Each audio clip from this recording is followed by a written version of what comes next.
सुभद्रा द्वितीय किस्ती वंचित प्राय 1 लाख महिला मार्च 31 पर हेब 1-to-1 सर्वे। राखी पूर्णिमा वंचित योग्य हिताधिकारी द्वितीय किस्ती पाइबे। आज ये घोषणा कर उपमुख्यमंत्री प्रभाती परिड़ा। से कहते 1 लाख महिला सुभद्रार द्वितीय किस्ती पाइबार वंचित अच्छा।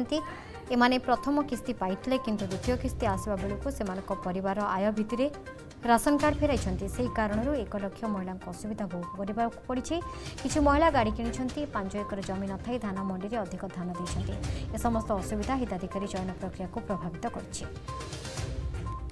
देखो सुभद्रा रे पाखापाखि लक्षे महिला सुभद्रार किस्ती द्वितीय किस्ती पाइबारु वंचित अच्छा।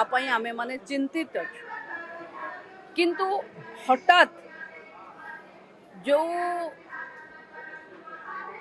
रेशन कार्ड लोक वापस करोचंती कि आमे आमर बढ़ी इनकम से कारणरू इनकम टैक्स रो एवं रेशन कार्ड रो तालमेल कारणरू किछि असुविधा हेछि। आसंता मार्च 31 तारीख जाए सुभद्रा रो अप्लाई अच्छे। जो मानकु 21 वर्ष आज हेथिवो से माने सुभद्रा रे अप्लाई करि परिबे।